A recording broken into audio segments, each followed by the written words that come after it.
Hello dear friends, welcome back to it's okay classes. I hope आप सभी अच्छे होंगे और आप लोगों का जो पेपर था सामाजिक अध्ययन का वो भी अच्छा गया होगा। अगर अच्छा नहीं गया है तो इतना ज़्यादा परेशान नहीं होना है, लेकिन अगर आपका अच्छा गया है तो आपको खुश भी होना है। उसके साथ साथ आपको नेक्स्ट अपने एग्जाम्स की तैयारी करनी है। नेक्स्ट पेपर आप लोगों के लगे हुए हैं, कल फिर से 3 लगातार आपके पेपर हैं बैक टू बैक, तो उनकी तैयारी करनी है। लेकिन ये देख लो, फाइनली मैं आपके साथ ये अभी डिस्कस करने वाली हूँ कि आपके कौन कौन से ऑप्शन, किसका क्या राइट आंसर है। बिकॉज ये चेकआउट कर लो जिससे कि आपके माइंड में थोड़ा सा क्या है, थोड़ा सा रिलैक्स फील हो कि चलिए मुझे ये तो पता चल गया ना क्या चीज़ कहाँ से आई हुई है। बस मैंने इस वजह से आपका ये डिस्कशन रखा हुआ है। अदरवाइज हम लोग 8 बजे, आज रात में 8 बजे प्रॉपर डिस्कशन करेंगे, लाइव क्लास लेंगे हम लोग रात में 8 बजे आप लोगों की चलेगी वो प्रॉपर डिस्कशन क्लास, जिसमें हम लोग ये देखेंगे क्या दिक्कतें आई, कहाँ पे क्या प्रॉब्लम हो रही है, और जो आपकी चिट चैट है ना वो सब आपकी रात में करेंगे। अभी आइए हम लोग फटाफट सॉल्यूशन देख लेते हैं। आइए देखते हैं। पेपर जो था वो ऑब्जेक्टिव, मैंने जितने क्वेश्चन देखे हैं ऑब्जेक्टिव क्वेश्चन बहुत इजी थे। मैंने सारी एक एक चीज़ें आपको मैराथन क्लास में कवर करवाई थी, प्रॉपर आपको क्लास में कवर कराई, साथ ही साथ आपकी मैराथन क्लास में भी मैंने कवर कराई थी। तो पेपर तो आपका आई होप अच्छा गया होगा और अच्छा जाना भी चाहिए। अगर आप थोड़ा बहुत भी पढ़ाई करके गए हुए थे तो मेरे तरफ से आपका पेपर अच्छा जाना चाहिए था। लेकिन जो भी जैसा भी गया ये सब हम लोग रात में डिस्कस करेंगे। अभी हम लोग फटाफट देखिए कि कौन से किससे क्या सही है, बस आंसर अभी चेकआउट करते जाइए। ओके, आइए फटाफट देखते हैं। सामाजिक अध्ययन का पेपर था आपका, प्रथम सेमेस्टर सामाजिक अध्ययन का पेपर है। आइए फटाफट देख लेते हैं। सबसे फर्स्ट क्वेश्चन था, सबसे प्राचीन वेद कौन सा है। तो ये मैंने आपको पढ़ाया था, सबसे प्राचीन वेद जो है ये आपका ऋग्वेद है। ये आपका राइट आंसर होगा। उसके बाद आ जाइए, उसके बाद आप लोगों का त्रिपिटक कैसा ग्रंथ था। तो आपका सेकंड क्वेश्चन था कि आप लोगों का त्रिपिटक जो है वो कैसा, कौन सा ग्रंथ था। तो त्रिपिटक जो था वो आप लोगों का बौद्ध साहित्य था। क्या था? बौद्ध साहित्य जो था वो आपका त्रिपिटक जो था वो आपकी बौद्ध साहित्य का था। आगे जो थर्ड क्वेश्चन जो है वो है आदि मानव का मुख्य सहयोगी कौन था। तो आदि मानव का सबसे मुख्य सहयोगी जो था वो आपका कुत्ता था। मैंने आपको बताया भी था, सबसे प्रथम जानवर जो था वो आपका कुत्ता था। आगे आ जाइए। पूरा पाषाण काल में मानव का व्यवसाय क्या था। देखो उस टाइम आपके मानव का व्यवसाय केवल एक ही व्यवसाय था। क्या व्यवसाय था कि क्या था? जानवरों का शिकार करना, बस यही आपका व्यवसाय था। आगे आ जाइए, देखते हैं। तो राइट क्या हो जाएगा आपका? आखिर जो था, ये आखिर मतलब होता है शिकार करना। ओके, तो शिकार जो था ये आपका बिल्कुल राइट आंसर हो जाएगा, यही आपका व्यवसाय था। आगे आ जाइए, आगे देखते जाइए हम लोग एक एक क्वेश्चन। कन्फ्यूशियस किस देश का रहने वाला था। तो कन्फ्यूशियस जो था वो आपका चीन का रहने वाला था। राइट आंसर हो जाएगा आपका चीन। उसके बाद आपका 6 क्वेश्चन था, पिरामिड किस देश का था।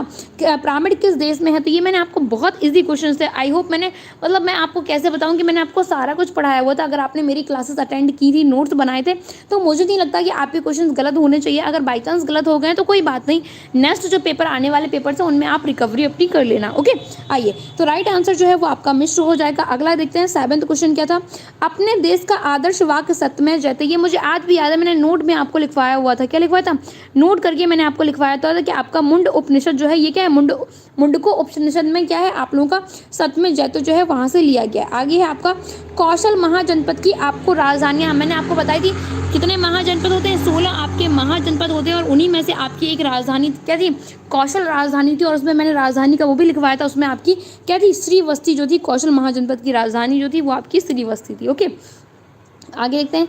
सांची का स्पूत कहाँ पर स्थित है। ये भी मैंने आपको प्रॉपर्ली तरीके से लिखवाया हुआ था। सांची का स्पूत जो था वो आपका मध्य प्रदेश में स्थित था। कहाँ पे? मध्य प्रदेश में स्थित था। आगे आ जाइए।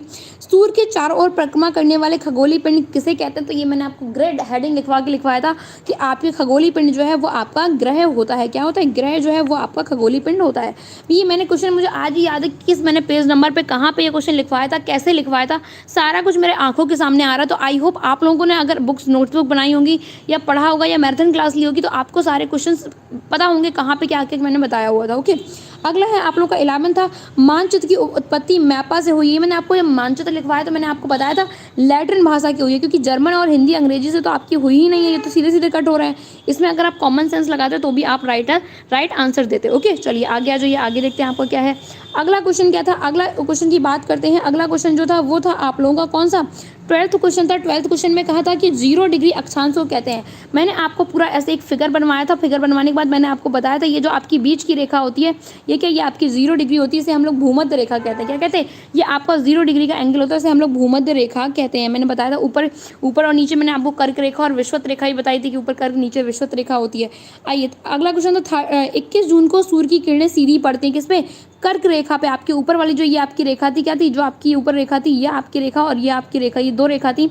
ये आपके नीचे विषुवत रेखा थी, ऊपर कर्क रेखा थी। कर्क रेखा पे आपकी सीधी किरणें जो है वो आपको 21 जून को पड़ती हैं और कर्क रेखा में ही हमारा भारत भी आता है। इसीलिए हमारे भारत में क्या है, जून में बहुत ज़्यादा गर्मी होती थी। अगर आप थोड़ा भी कॉमन सेंस लगाने की कोशिश करते हो तो आप आंसर ज़रूर सही कर देते हो। ओके, आगे आ जाइए, आगे देखते हैं क्या है। इनमें से भारतीय अर्थशास्त्र कौन है? भारतीय अर्थशास्त्र की बात पूछी गई है। तो देखो ये क्वेश्चन में आपको थोड़ा ऐसा लगाना था कि पीगू कीन्स, और आपको एक भी नाम जो है वो आपको शो नहीं कर रहा है, और जेके मेहता जो है ये इंडियन नाम है, इसलिए आपका ये भारतीय अर्थशास्त्र हो जाएंगे। नाम को देख के ही आपको क्या है, आंसर समझ में आ जाना चाहिए। आगे आ जाइए, अगला क्वेश्चन था इतिहास के अध्ययन के स्रोत हैं। देखो इतिहास का अध्ययन जो है वो आपके साहित्य से भी किया जाता है, स्मारकों से भी होता है और शिलालेख से भी होता है। ये तो बहुत कॉमन क्वेश्चन था, तो राइट आंसर आपका 4th हो जाएगा। तो देखिए मैंने अभी तक 15 क्वेश्चन आपके किए हैं और 15 क्वेश्चन से में से मुझे एक भी क्वेश्चन ऐसा नहीं लगता जो आपके आउट ऑफ सिलेबस गया हो। तो मेरे अकॉर्डिंग से तो ये 15 में से 15 आपके क्वेश्चन सही होने चाहिए। लेकिन बाई चांस आप कन्फ्यूजन करके या फिर कुछ भी कोई दिक्कत हो गई हो या आपका माइंड उस टाइम नहीं वर्क कर रहा हो, मैं समझ रही हूँ चीज़ों को, तो आप गलत कराए हुए तो कोई दिक्कत नहीं है। आप नेक्स्ट जो आगे के पेपर है उन पर आप लोग फोकस करिए और बस इसकी टेंशन जो थी आपकी, ये जितने पेपर निकलते जा रहे हैं उनको छोड़ते जाइए, आगे के जो पेपर आते जा रहे हैं उन पर वर्क करते रहिए। और संपूर्ण पेपर जो है, मतलब पूरा डिस्कशन जो है, पूरा पेपर का डिस्कशन वो मैं आपके जस्ट जैसे ही पेपर फिनिश हो जाएंगे, जब आपके पास टाइम बचेगा तो एक एक करके हम लोग पूरे पेपर का फुल डिस्कशन जो है वो करेंगे, जिससे कि आपको पता चल जाए। ओके, जो मैंने पढ़ाया था वही आया ना, तो ओके चलिए, वेरी गुड। तो मतलब आपकी जो मैंने मैराथन ली थी, जो पढ़ाया था उसमें से आया, तो आपका क्या है, चीज़ें हेल्पफुल रही। और नेक्स्ट आपके सेमेस्टर में आपको नोट्स बना के मेहनत करनी है, जिससे कि आपके और भी अच्छे मार्क्स आ सकें। चलिए इसी के साथ हम लोग मिलते हैं कितने टाइम, आज रात के 8 बजे की डेट आप मत भूलना।